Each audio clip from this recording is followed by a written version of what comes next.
It was about 30 years ago. Billy was hiding out in an abandoned farm near Stinking Springs.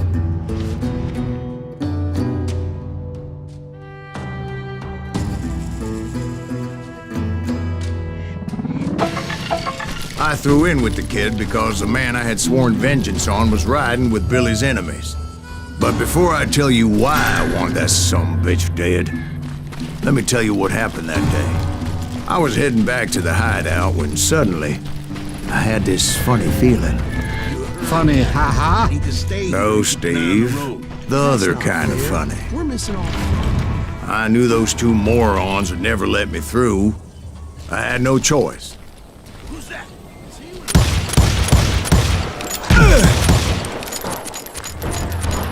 Was it Pat Garrett's posse? Oh, yeah. I heard the shots and I knew I had to move fast. Garrett and his army of deputies had surrounded the entire homestead.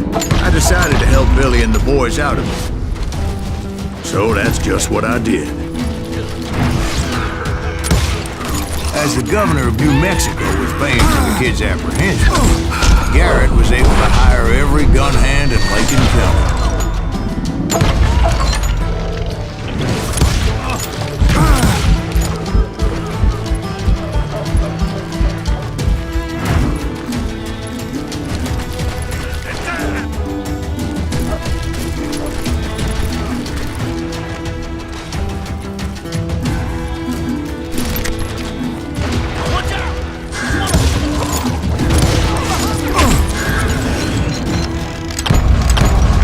Still, one of them reached the water tower.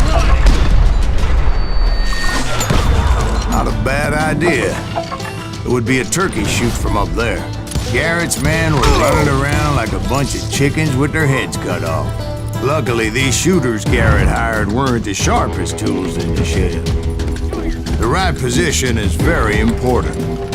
Personally, I prefer to be on top. Oh, you do, do you? Indeed, darling. But where was I? Oh, yeah. A lot of them were saddle tramps or sod busters or drunken drifters looking to make a few bucks.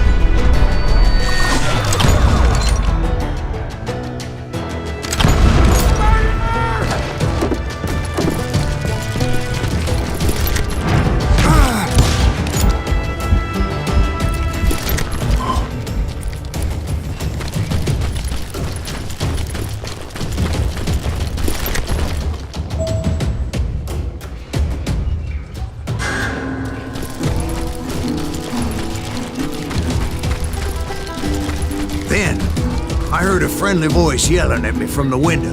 "Back door! We'll cover you!" Truth be told, things weren't much better behind the house. I cut their numbers in half, but that just made the ones that were left twice as mad. They made up for their lack of skill with a seemingly endless supply of ammo. It was a bit of a slog, but I finally fought my way around the back of the house. And like that, I was inside, none the worse for wear. I passed Dirty Dave. And upstairs, I found Billy and Charlie Baldry.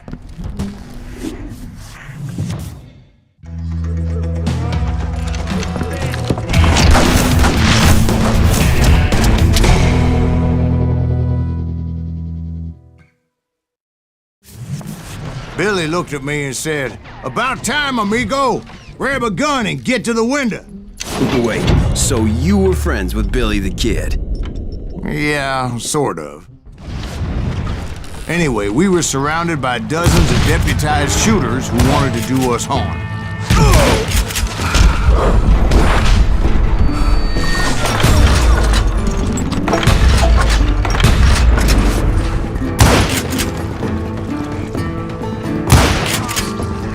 I'm telling you, Garrett's men were dropping like flies, but they just kept on coming.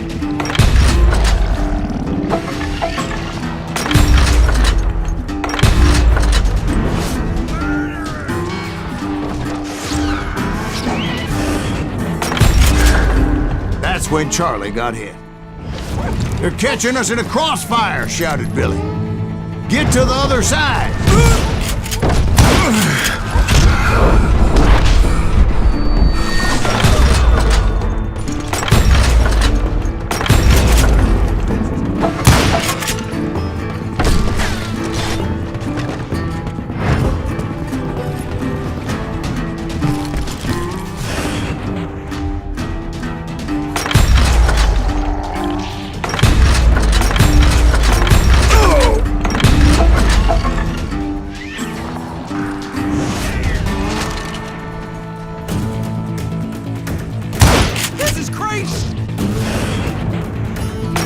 I don't know how many of those cocksuckers I personally put down, but it was pretty clear, even to Billy, that maybe discretion was the better part of valor. What's that mean? It means that it was time to cut and run. They got a Gatlin, Billy shouted. Get the horses and bring them round back. I'll draw their attention. He directed that order at me, and I thought, why the hell do I have to do it?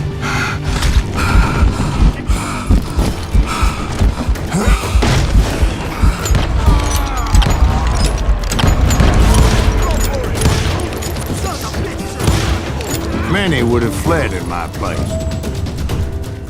But I had that false sense of invincibility that many young men have. Like Jack here. What are you saying, old man? Jack, he's just joshing with you now. Yeah, he better be. Mr. Graves, please continue. Please, call me Silas, ma'am. Now, where was I? You were heading for the barn. Right. Making my way past a passel of fallen foes. Sounds like Garrett hired a whole regiment of hired guns. Yeah, and just when I thought I was done with them, more of these hapless bastards would pop up. Finally, I had the stables within my reach. And that's when I met Sheriff Pat Garrett. I read that you went toe-to-toe with him, sir. That backstabbing bastard with that tacked-on tin star.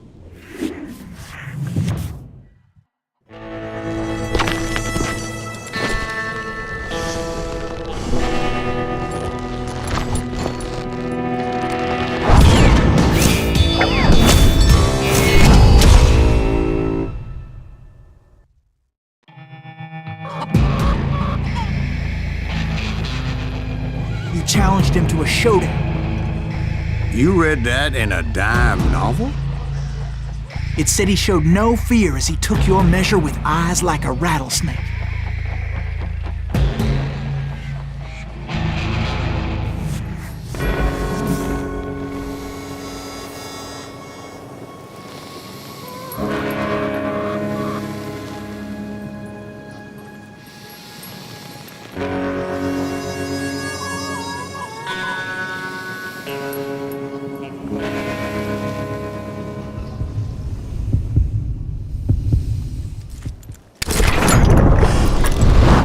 And that you killed him in a fair fight.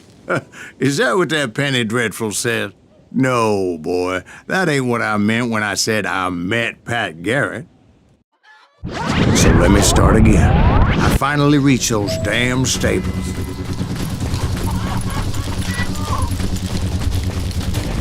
And stepped inside, and bam! Last thing I heard was Garrett's voice. That's not Billy. And go on, how did it end? And, boy, that was just the beginning.